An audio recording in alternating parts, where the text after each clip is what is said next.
제가 전에 음악 치료를 진행하면서 병원에 오시는 분들에게 한번 여쭤봤습니다. 지금 가장 하고 싶은 게 무엇가 있으세요? 라고 질문을 했습니다. 뭐라고 대답했을까요? 맛있는 거 먹고 싶어요? 꽃등심 사주세요? 여행 가고 싶어요? 이런 이야기 했을까요? 그들의 입에서 나오는 얘기는 한결같이 집에 가고 싶어요 였습니다. 집에 가고 싶어요. 집에 가고 싶어요라고 얘기했지만 빨리 치료를 받고 이걸 끝냈으면 좋겠습니다. 이런 의미가 담겨 있는 환자들의 마음이었던 겁니다. 아무리 병원의 시설이 좋고 밥이 맛있고 사람들이 친절해도 병원에 오래 있고 싶지는 않습니다. 빨리 집으로 가고 싶은 거죠. 하고 싶은 걸 제대로 할 수 있습니까? 내가 보고 싶은 TV를 마음대로 볼 수 있습니까? 내 마음대로 움직일 수 있나요? 그럴 수 있는 것이 아무도 또 없어요. 그래서 이건 좀 다른 얘기인데, 제가 예전에 병원에 있을 때 그때뿐만 아니라 그때 병원이요 제일 전도하기가 좋습니다. 아시고 계신가요? 코로나 이후에 지금은 병원을 마음대로 이렇게 들락날락 할 수는 없지만 예전에 코로나 전만 해도 병원으로 이렇게 전도하러 많이 갔습니다. 왜냐하면 앞에 말씀드린 대로 환자들은 자기 마음대로 움직일 수 없습니다. 누워있는 분을 향해서 제가 계속 얘기하면 되거든요. 앉혀놓고서 전폭을 한 40분간 해도 이분이 도망가지 못합니다. 그냥 계속 들으셔야 되는 거예요. 그런 의미에서 이전에 참 코로나 이전에 같이 이렇게 병원을 자유롭게 들락날락 할 수 있었던 게 참 좋았던 것 같습니다. 지금은 병원을 마음대로 들락날락 할 수가 없어요. 아무튼 아프다라는 것은 빨리 내가 지금 이것을 나아서 다 털어내고 일상으로 돌아가고 싶다라는 절박함이 있는 거예요. 오늘 본문에 등장하는 중풍병자도 마찬가지입니다. 그 옛날에 2000년 전에 동일한 마음을 가지고 있었던 사람이었죠. 오늘 본문에 등장하는 중풍병자가 얼마나 오래 아팠는지, 어떻게 아팠는지 이런 것들에 대해서 이야기하고 있지는 않지만 아마 똑같은 이 절박한 마음은 동일하다라고 생각을 합니다.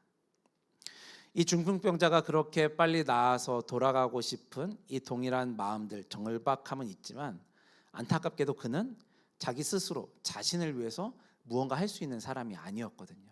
혼자 무언가를 할 수가 없었습니다. 다른 사람이 나를 도와주지 않으면 이 일들을 다 감당하는 것은 불가능한 상황이었다라는 거예요. 그래서 아마 오늘 본문에 나오는 이 중풍병자도 어찌 보면 내가 할 수 있는 것이 없기 때문에 모든 것들을 다 포기하고 그냥 누워만 있지 않았을까라고 생각이 되어집니다. 그냥 모든 것들을 포기하고 내가 할 수 없으니까 절망 가운데 그냥 모든 것들을 포기하고 있었던 거죠. 그러나 오늘 말씀이 다들 아시는 것처럼 이렇게 절망 가운데 끝나게 되나요? 그렇지만은 않습니다. 오늘 말씀의 중풍병자와 같이 우리도 이렇게 절망 가운데 있는 우리들 가운데 소망으로 우리의 삶을 인도하시는 분이 계시다라는 것, 그분이 예수님이시라는 것, 이것들을 발견하고 그분 앞에 우리의 삶을 맡겨드리며 나가는 이 시간이 될 수 있기를 축복합니다. 절망에서 소망으로, 첫 번째는 예수님만이 절망을 소망으로 바꾸실 수 있는 분이십니다. 오늘 본문의 상황을 잘 보시면 예수님이 어떤 집에서, 이 집이 누구의 집인지는 잘 모르겠지만 어떤 집에서 이 복음을 전하고 계셨는데 많은 사람들이 예수님 곁으로 이렇게 모여들었습니다. 얼마나 많은 사람들이 모였는지 예수님이 계신 집 안으로 사람들이 뚫고 지나갈 수 없을 만큼 수많은 사람들이 그 안에 모여 있었던 거죠. 예수님이 못 고치는 병이 없다더라 이런 소문을 듣게 된 이 중풍병자는 아마 너무나도 가고 싶었을 거예요. 가서 만나고 싶었을 겁니다. 그러나 예수님을 만날 수 없는 상황이에요. 왜냐하면 말씀드렸던 것처럼 혼자 그곳을 찾아서 자기 발로 갈 수 있는 상황이 아니었기 때문입니다. 몸은 그렇게 움직일 수 없지만 가고 싶은 절박한 마음이 그 안에 있었다라는 거예요. 그런 중풍병자의 간절한 마음을 동일하게 가지고 있는 사람들이 있었습니다. 오늘 보면 3절에 보면 그들을 4명의 사람들이라고 표현을 하고 있습니다. 이들이 중풍병자를 들것에 메고 예수님께로 찾아오는 거예요. 그러나 지금 상황은 수많은 사람들로 인하여서 예수님 앞으로 나아가고 싶지만 그 존전에 가고 싶지만 갈 수 없는 상황이었습니다. 자, 사람들이 메고 왔습니다. 그 사람이 누워 있습니다. 와서 보니까 앞으로 들어갈 수 없는 상황이에요. 아마 크게 실망하지 않았을까 생각이 돼요. 왜냐하면 이 중풍병자 입장에서 여기까지 오는 것도 쉬운 일은 아니었습니다. 자기는 가고 싶었지만 가지 못하는 마음이 있었고 그 절박함을 알고 네 사람이 도와줬는데 이들 역시나 이 절박한 마음을 가지고 빨리 가서 이 사람을 예수님께 보여줘야겠다라는 마음에 열심히 달려왔을 거잖아요. 아마 이 사람은 떨어지지 않으려고 안간힘을 써가면서 그곳에서 버티면서 여기까지 아마 달려왔을 거예요. 지금 같았으면 구급차 타고 슝 오면 됩니다. 그런 상황이 아니었잖아요. 그렇게 안간힘을 쓰면서 왔는데 입구에서부터 사람들이 너무 많아서 예수님의 얼굴조차 보이지 않는 상황이었던 거죠. 아마 실망한 이 중풍병자도 있었지만 함께 왔던 이 4명의 사람도 동일한 실망감들이 있지 않았을까 생각을 합니다. 자신들이 최선을 다해서 이 사람을 데리고 4명이서 함께 마음을 모아서 여기까지 왔잖아요. 이것 또한 쉬운 일이 아니었잖아요. 근데 앞이 막혀 있었습니다. 아마 적잖이 실망했을 겁니다. 그래서 그들이 선택을 합니다.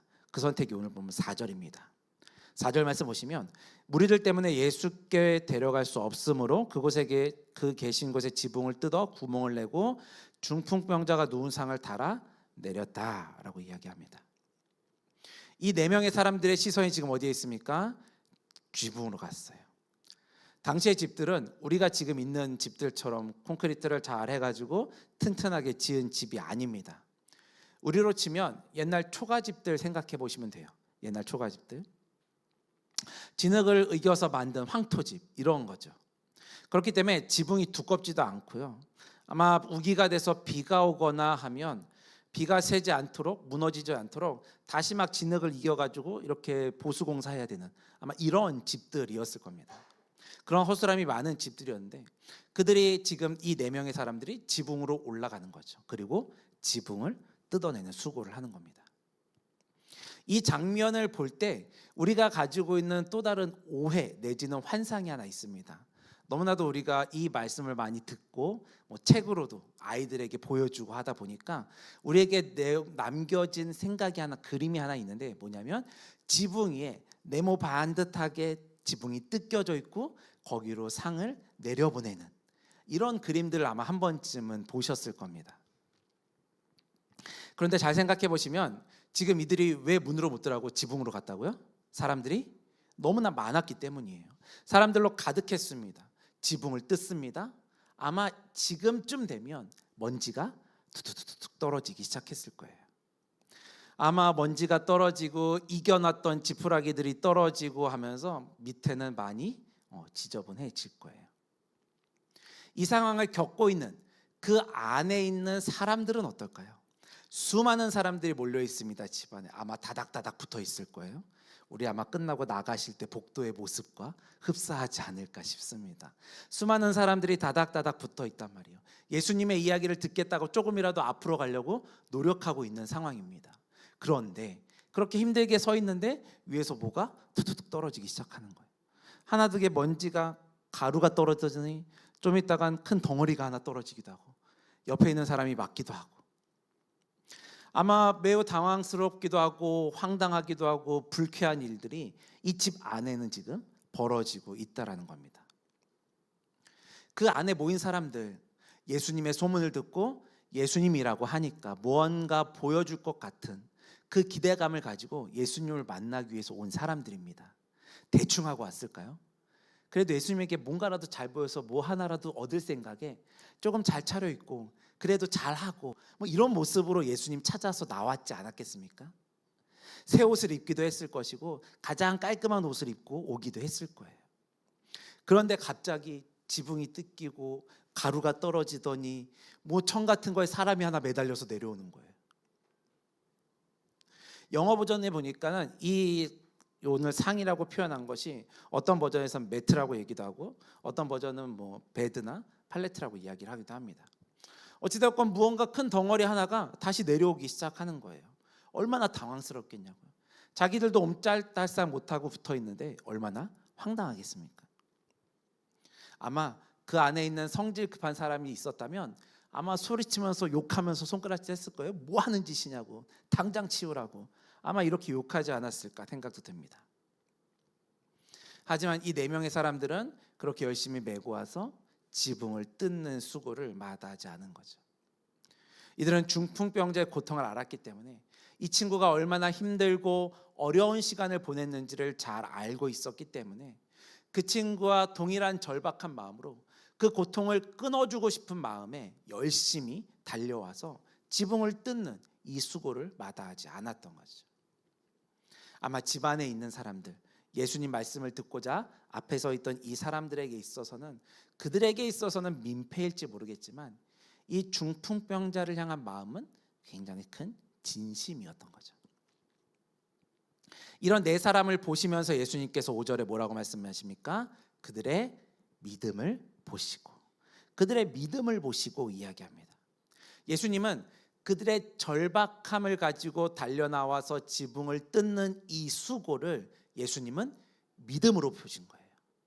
그걸 믿음으로 보셨습니다. 그들의 간절함을 보시고 이 중풍병자의 절망을 소망으로 바꿔주시는 거죠.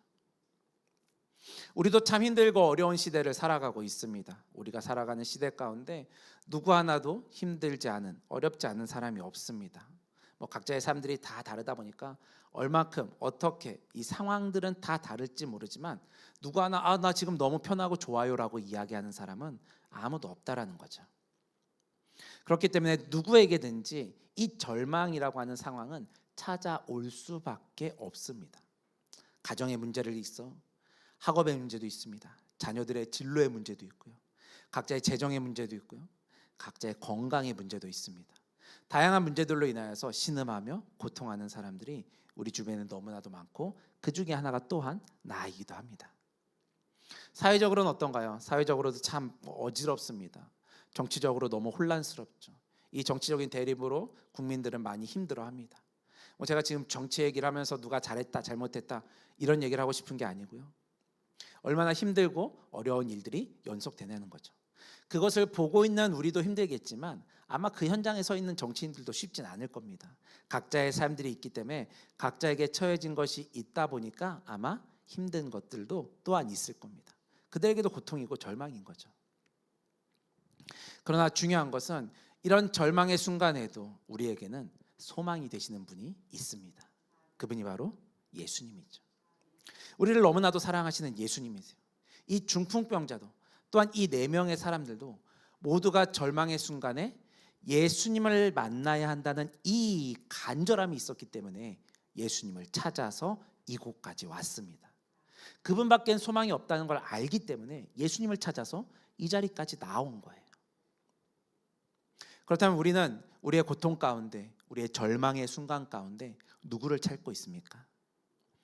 물론 아무것도 하지 않고 예수님만 찾으셔야 됩니다, 예수님을 찾으십시오 이렇게 말씀드리는 거 아닙니다.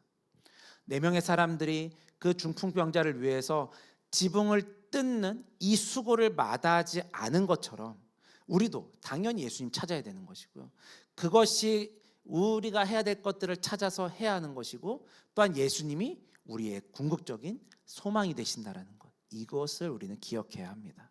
절망 중에도 소망이 되시는 예수님, 그 예수님만을 붙잡고 주님 주시는 은혜를 만끽하면서 우리 모두가 주님으로 인하여서 만족합니다, 주님으로 인하여서 충만합니다 고백할 수 있는 우리 모두가 될 수 있기를 축복합니다.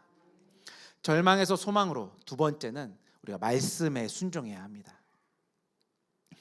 예수님께서 중풍병자를 메고 온 이 네 사람의 믿음을 보시고 하신 말씀이 뭔가요? 내 죄사함을 받았느니라. 네 죄사함을 받았다라고 얘기합니다. 사실 이 지금 중풍병자와 이 네 사람의 입장에서 생각해 보시면 좀 어이없는 얘기예요. 이 친구를 데리고 와서 이 친구가 꼭 잘 나았으면 좋겠다라는 입장에서 절박함을 가지고 빨리 뛰어왔는데, 말씀드렸던 것처럼 병원에 있는 사람은 가장 빨리 원하는 것이 퇴원해서 집으로 가는 건데, 동일한 마음을 가지고 절박한 마음으로 예수님을 찾아왔는데 예수님은 그들의 기대에 부응하는 대답을 주지 않으셨어요. 다 나음을 기도하고 왔단 말이에요. 근데 죄사함이라, 네가 다 나았어, 이 한마디를 기대하고 왔는데 그들에게 들린 소리는 네 죄사함을 받았다, 이렇게 말씀하시는 거예요. 이 중풍병자와 네 명의 사람들 무슨 생각을 했을까요? 듣던 거랑 다른데? 또는 우리 식으로 얘기했을 때 저거 사이비 아니야? 이런 생각하지 않았을까요? 들리는 소문과 너무 달랐거든요.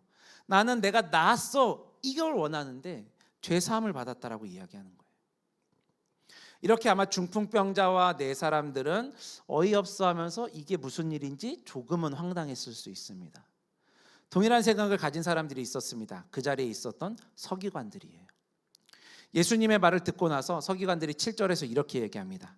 이 사람이 어찌 이렇게 말하는가? 신성모독이로다. 오직 하나님 한 분 외에는 누가 능히 죄를 사하겠느냐? 이렇게 이야기합니다.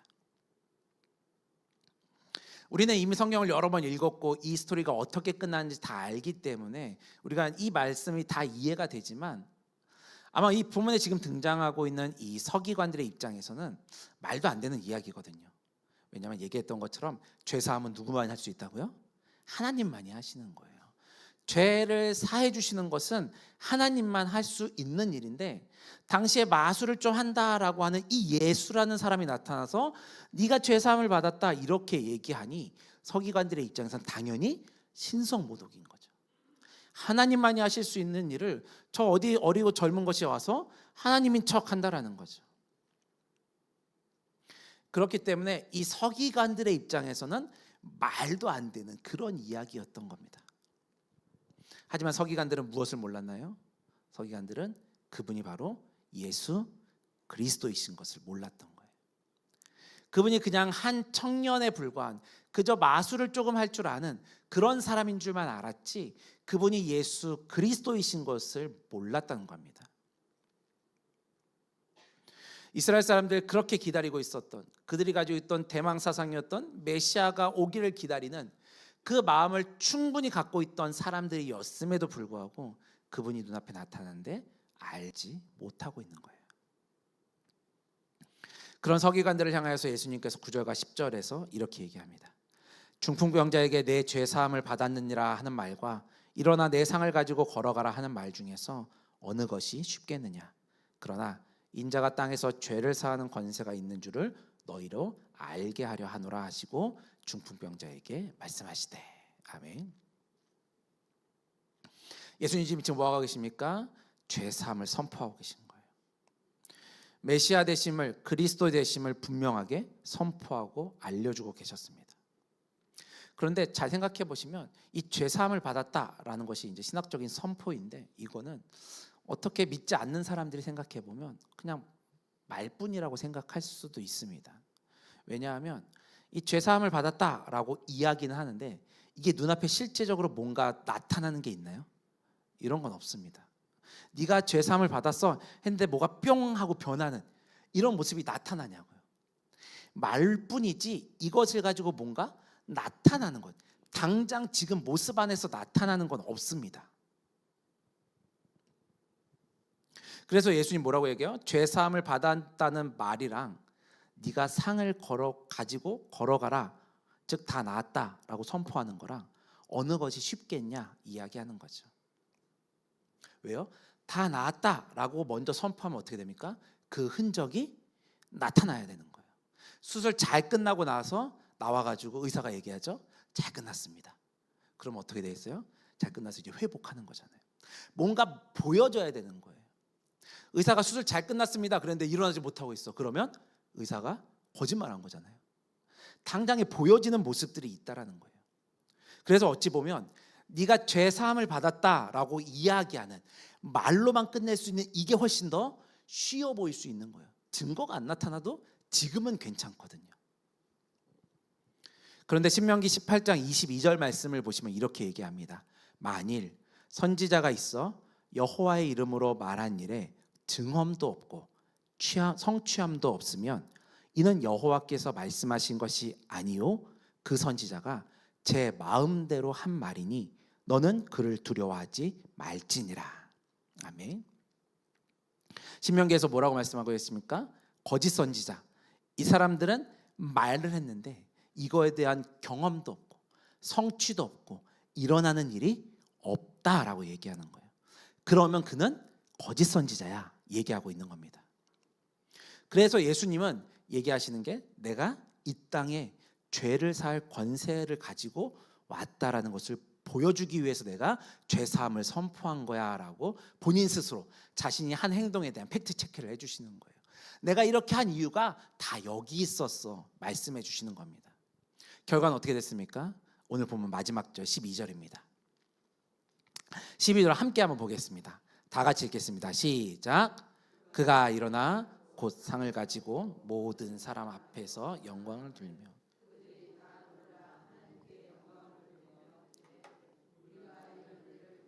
모지 못하였다 하더라. 아멘.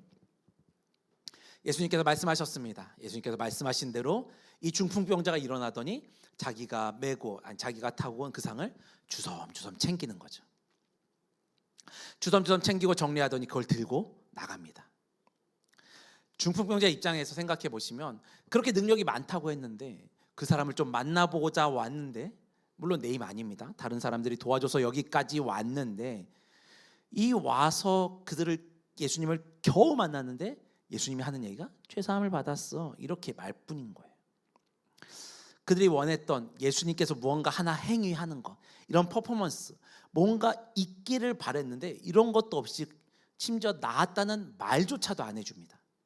그러고는 다짜고짜 상 들고 집에 가 이렇게 말씀하시는 거예요. 누워있는 중풍병자 어떤 고민했을까요? 상 들고 가라고? 지금 일어나도 되는 거 맞나? 어떡하지? 쟤네들은 뭐라고 생각할까? 이런 여러 가지 생각들이 머릿속에서 돌아갔을 겁니다. 물론 예수님께서 고칠 것이다 라고 하는 이 절박함을 가지고 예수님을 만나러 온 것은 맞습니다. 하지만 아무것도 안 해줬거든요. 그냥 죄사함을 받았어 얘기한 거예요. 아마 예수님을 보면서 이 중풍병자조차도 예수님 거짓 선지자 아니야? 이렇게 오해하고 실망할 수도 있었습니다. 그러나 예수님께서는 이미 5절에서 말씀하셨던 것처럼 그들의 믿음을 보신 거예요. 그들의 믿음을 보셨어요. 그 절박함, 그 간절함을 보셨기 때문에 네 상을 가지고 가라 말씀하시고 있는 겁니다. 그렇기 때문에 중풍병자는 이 예수님의 말씀에 의지해서 그 말씀에 순종하기만 하면 되는 거예요. 예수님께서 말씀하신 그 말에 순종해서 상을 챙겨서 나가기만 하면 되는 겁니다. 그리고 그렇게 순종했죠. 그랬을 때 하나님의 놀라운 역사가 일어나게 되는 겁니다.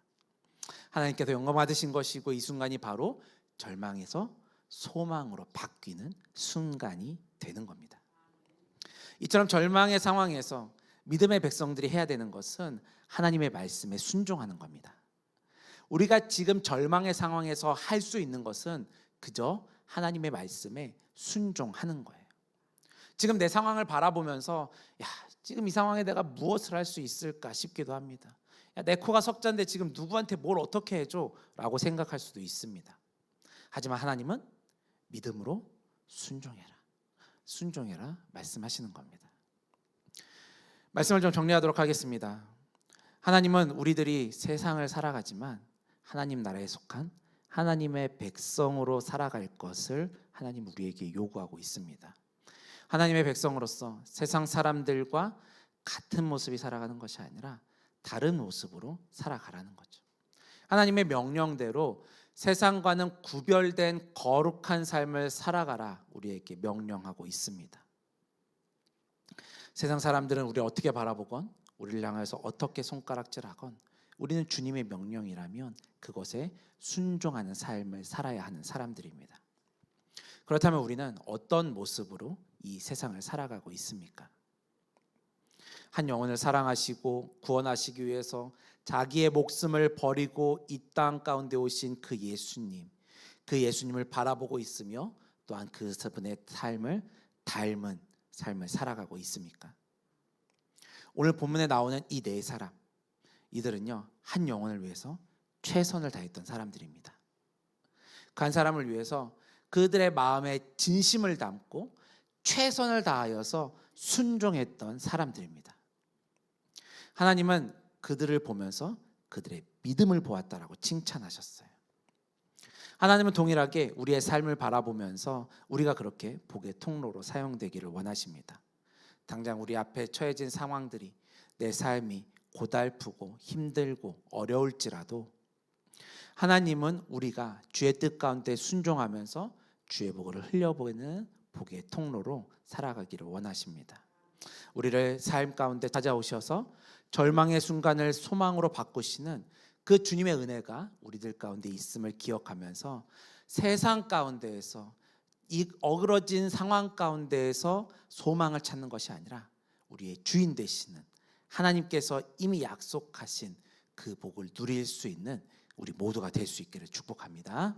우리 들은 말씀 기억하시면서 함께 찬양하고 기도하도록 하겠습니다.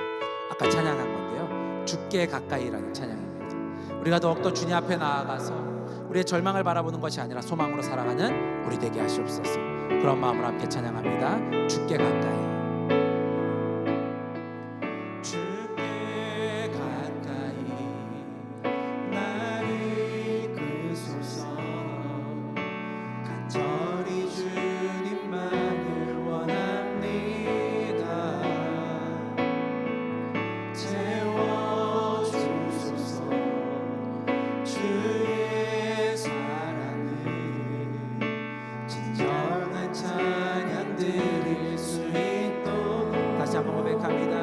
가까이, 주께 가까이 날 이끄소서. 간절히 주님만을 원합니다. 채워주소서. 주의 사랑을 진정한 찬양 드릴 수 있도록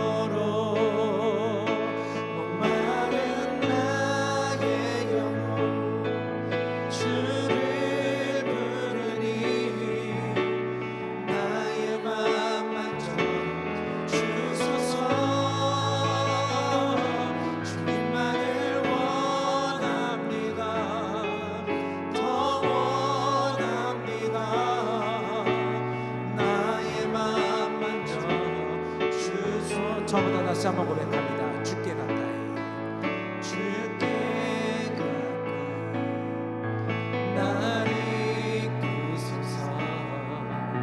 간절히 주님만을 원합니다. 채워주소서. 주의 사랑을 진정한 찬양 드릴 수 있도록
들은 말씀을 기억하시면서 함께 기도하겠습니다. 내가 주께 더 가까이 나아가 주님 앞에 믿음으로 반응하는 삶을 살아가게 하여 주시옵소서. 어려운 상황 가운데 있는 주변을 돌아보면서 진심으로 최선을 다하여서 그 4명의 친구들과 같이 복의 통로로 쓰임받게 하여 주시옵소서. 주님만이 우리의 모든 죄를 사하실 수 있는 구원자라는 사실을 기억하게 하시고 나의 구주 예수님을 고백하는 인생 되게 하시옵소서. 절망에서 소망으로 이끄시는 주의 은혜를 경험하는 삶을 살아가게 하옵소서. 우리 다 같이 주님의 이름을 간절하게 한번 부르고 함께 기도하도록 합니다. 주여, 사랑하는 주 그렇습니다. 우리가 살아가는 삶을 통하여서 온전히 주님만을 바라보며 주의 은혜 가운데 보아 살아가는 주의 백성 될 수 있도록 주님 인도하시고 역사하여 주시옵소서. 내가 찬양한 것처럼 주님 곁에 더 가까이 나아가기를 원합니다. 한 걸음 더 주님 앞에 나아가기를 원합니다. 더 주님을 찾는 자로 살아가기를 원합니다. 주님께서 말씀하실 때 죽어있는 영이 되는 것이 아니라 잠자고 있는 영이 아니라 믿음으로 반응하며 나아가는 주의 백성 될 수 있도록 주여 인도하시고 역사하여 주시옵소서. 그 간절함을 가지고 그 절박함으로 살아갈 때 그것을 믿음으로 모시는 주님 앞에 나의 간절함을 주 앞에 아뢰고 정말로 주 앞에 간절한 마음을 가지고 살아갈 줄 아는 주의 백성 될 수 있도록 주님 역사하여 주시옵소서. 지금의 상황들은 우리를 절망하게 합니다. 지금 내가 죄인 사람은 나를 무릎 꿇게 합니다. 쓰러지게 합니다. 고통만으로 쏘하게 합니다. 원망하게 합니다. 질투하게 합니다. 그러나 이렇게 내가 원망하고 질투하고 내 어려운 상황만을 답습하며 반복하며 바라보면서 내가 먼저 좌절하는 것 되지 말게 하시고 나의 구원이 되시고 나의 승리 되시고 나의 소망 되시는 주님을 바라볼 수 있는 믿음의 눈을 허락하여 주시옵소서. 내 모든 상황들을 잘 아시는 그 주님 앞에 내가 먼저 원망하고 내가 먼저 걱정하고 근심하는 것이 아니라 주님께서 내 절망을 소망으로 바꾸시는 것임을 고백하며 그 주님께서 행하신 그 일을 믿음으로 순종하며 따라갈 수 있는 주의 백성 될 수 있도록 주여 인도하여 주시옵소서.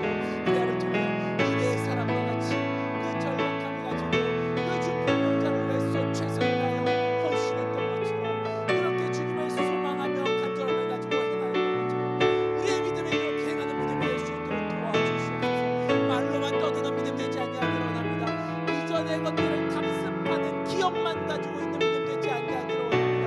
지금 내 현장 가운데서 나타나는 믿음이 되시게 하시고 내 삶 가운데 드러나는 믿음이 되어질 수 있도록 주여 역사하여 주시옵소서.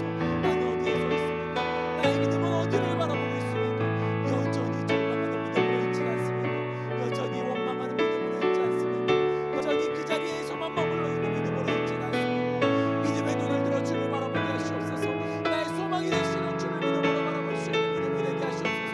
지금도 살아서 역사하시며 나와 함께 하시는 그 주님을 바라보게 하시옵소서. 그래서 우리의 삶의 기준이 절망이 되는 것이 아니라 우리의 삶의 기준이 소망이 되게 하시고 그 예수님을 나의 구주로 고백하며 그 주님 앞에 살아갈 줄 아는 주의 백성 될 수 있도록 주님 인도하여 주시옵소서.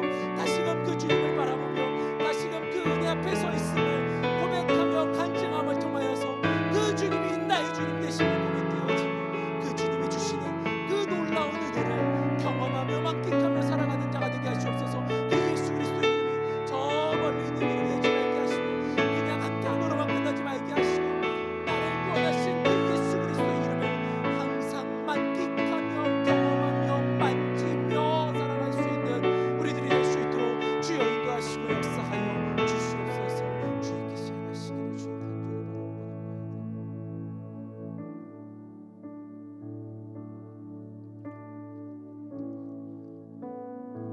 사랑하는 주님, 우리 인생의 주인 되시는 주님, 우리가 하나님이 예수님이 우리의 주인이라고 고백은 하고 있는데 이것이 우리의 말의 고백으로만 끝나고 있진 않습니까? 주님은 우리에게 이미 찾아오셔서 주의 승리를 선포하셨는데 우리는 여전히 내 삶 가운데 있는 절망에만 빠져 있는 것은 아닙니까? 하나님이 예수님이 나의 소망이라고 고백했는데 이것이 우리들의 그냥 입술의 고백으로만 끝나지 말게 하시고 그 절박함과 간절함을 가지고 행동하였던 오늘 본문의 사람들처럼 우리도 동일하게 주님 앞에 우리의 믿음을 고백하며 또한 믿음의 삶을 살아갈 수 있는 우리들 되게 하여 주시옵소서.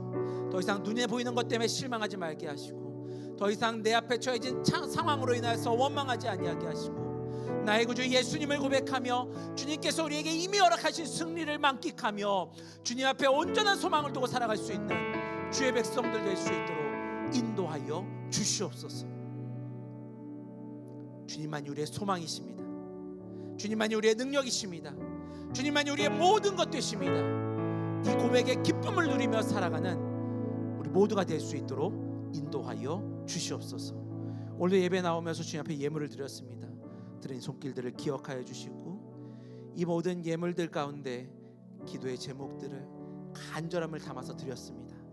하나님 각자의 삶 가운데 찾아가 주시고, 기도의 제목들 가운데 응답하여 주시어서 절망에서 소망으로 바꾸시는 하나님을 경험할 수 있는 믿음의 백성들 될 수 있도록 인도하여 주시옵소서. 감사드리며 주님이 가르치신 기도를 믿음으로 함께 고백하오니, 하늘에 계신 우리 아버지여, 이름이 거룩히 여김을 받으시오며 나라가 임하시오며 뜻이 하늘에서 이루어진 것 같이 땅에서도 이루어지이다.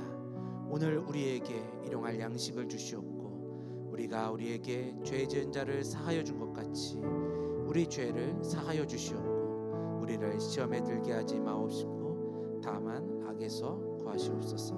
나라와 권세와 영광이 아버지께 영원히 있어.